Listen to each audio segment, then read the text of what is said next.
CPMൻ്റെ ജനസംഘവുമായും RSSുമായുള്ള ബന്ധം പാർട്ടി കേന്ദ്ര കമ്മിറ്റിയിലെ ഭൂരിപക്ഷം ആളുകളും ആഗ്രഹിക്കുന്നത് പാർട്ടിയെ കരുത്ത നാശത്തിലേക്ക് നയിക്കും. അതുകൊണ്ട് രാജിവെക്കാൻ ആഗ്രഹിക്കുന്നതാണ് അദ്ദേഹത്തിൻ്റെ സുന്ദരയ്യയുടെ പ്രസ്താവന തന്നെ. പാർട്ടി ജനറൽ സെക്രട്ടറി ആയിരുന്ന ഒരാളുടെ കത്തിലെ തന്നെ ആദ്യ വാചകം അതിന്ന് പബ്ലിക് ഡൊമൈനിലുണ്ട്, നോക്കിയാൽ അറിയാം.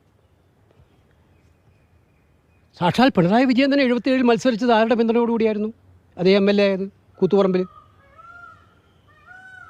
അതിനവർ പുതിയ പേര് പറഞ്ഞത് ജനതാ പാർട്ടിയായിരുന്നു. ജനസംഘവും എല്ലാം കൂടി ജനതാ പാർട്ടി. അദ്വാനിയും വാജ്പേയിയും തന്നെയല്ലേ അന്ന് ജനതാ പാർട്ടിയുടെ നേതാക്കന്മാരിൽ പ്രധാനികൾ. പിന്നീട് നമുക്കറിയാം എത്ര പ്രാവശ്യം CPMുമായിട്ട് RSSുമായിട്ട് പരസ്യമായ ബന്ധമുണ്ടായിട്ടുണ്ട്. നിഷേധിക്കാൻ കഴിയുന്ന ഒന്നാണോ? ഞാൻ തെളിവോട് ഇന്നിപ്പോൾ എൻ്റെ FB പോസ്റ്റിനെ കൃത്യമായിട്ടുള്ള കത്തുകളോട് മുഖ്യമന്ത്രിക്ക് അയച്ച കത്തിൽ കൃത്യമായിട്ടുള്ള കാരണങ്ങൾ വിലയിരുത്തിയിട്ടുണ്ട്. ഓരോ ഇൻസ്റ്റൻസസ് പറഞ്ഞിട്ടുണ്ട്. തെളിവുകൾ ആവശ്യമുണ്ടെങ്കിൽ മുഖ്യമന്ത്രിക്ക് മുന്നിൽ തെളിവുകൾ ഹാജരാക്കാം. CPMൻ്റെ RSS ബന്ധത്തെ വെളിപ്പെടുത്തുന്നു. പിന്നെ എങ്ങനെയാണ് മുഖ്യമന്ത്രി RSSുമായിട്ട് ഞങ്ങൾക്ക് ബന്ധമേ ഉണ്ടായിട്ടില്ല എന്ന് പറയുന്നത്? അല്പസ്വല്പം ഉപകാരസ്മരണയെങ്കിലും വേണ്ടേ മുഖ്യമന്ത്രിയെ പോലുള്ള ഒരാളിങ്ങനെ പറയുമ്പോൾ?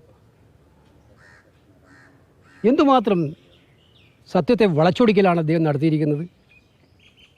എന്തിനേറെ പറയുന്നു, ഏറ്റവും ഒടുവിലെ 2021 തെരഞ്ഞെടുപ്പിൻ്റെ കാലത്ത് പോലും ഓർഗനൈസറിൻ്റെ മുന്നേറ്റ ബാലശങ്കറിൻ്റെ വെളിപ്പെടുത്തലുണ്ടായിട്ടുണ്ടല്ലോ. 89 VP സിംഗിൻ്റെ ഗവൺമെൻറ് സപ്പോർട്ട് ചെയ്ത് എങ്ങനെയായിരുന്നു?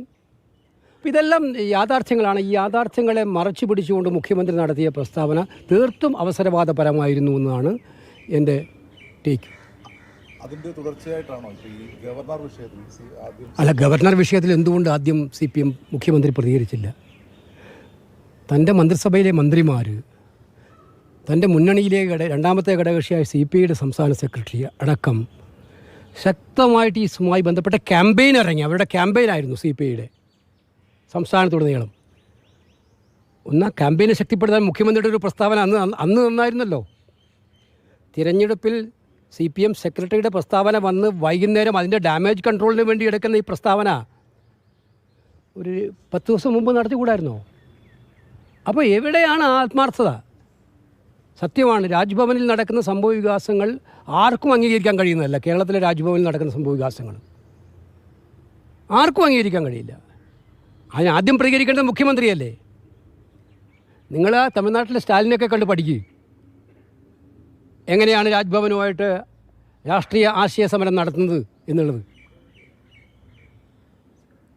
സ്റ്റാലിന് പിൻവാതിലൂടെ നടപടികളോ ഇടപാടുകളോ ഒന്നുമില്ല. അതുകൊണ്ട് ഡയറക്റ്റായിട്ട് പറയുന്നു. ഇവിടെ ഒന്നും പറയുന്നില്ല.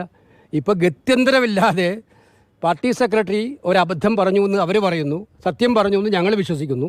അപ്പോൾ അത് മറികടക്കാൻ വേണ്ടി നടത്തിയ ഒരു മലക്കം മറച്ചിലിനായിരുന്നു ഇന്നലെ വൈദ്യരാവ് അദ്ദേഹം ശ്രമിച്ചത്. പക്ഷേ അത് അദ്ദേഹത്തെ കൂടുതൽ അപഹാസ്യനാക്കുകയാണ് ചെയ്തത്. ഈ അഭിമുഖത്തിൽ പ്രത്യേകിച്ച് ഈ അഭിമുഖകാരൻ ചോദിക്കുന്നുണ്ട്, ഇത് വിവാദമായില്ല ഇത്തരത്തിലൊരു ഈ RSS ബന്ധം പറയുന്നത്. പക്ഷേ ആ ഘട്ടത്തിൽ സെക്രട്ടറി പറഞ്ഞത് പറയുന്നതിന് എന്താണ് പ്രശ്നം എന്നുള്ള രീതിയിലാണ്.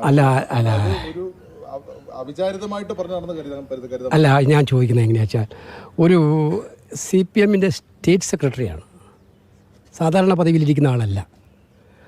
ഞാൻ പറയേണ്ട കാര്യമില്ലല്ലോ ആ പദവിയുടെ പ്രാധാന്യം. പാർട്ടിയെ സംബന്ധിച്ചിടത്തോളം, അവരുടെ പാർട്ടിയെ സംബന്ധിച്ചിടത്തോളം ആ പദവിയുടെ പ്രാധാന്യവും ഉത്തരവാദിത്വ ബോധവുമൊക്കെ ഞാൻ ആ ഇൻ്റർവ്യൂ കണ്ടു, 2 പ്രാവശ്യം കണ്ടു. അപ്പോൾ അതിനകത്ത് കൃത്യമായിട്ടും ചോദിക്കുന്നുണ്ട്.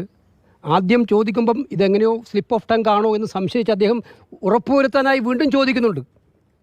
ആ ഉറപ്പുവരുത്താനായി ചോദിക്കുമ്പോൾ വളരെ ആർജവത്തോടെ ഏറ്റവും ശക്തമായിട്ടാണ് പാർട്ടി സെക്രട്ടറി ഇത് പറയുന്നത്.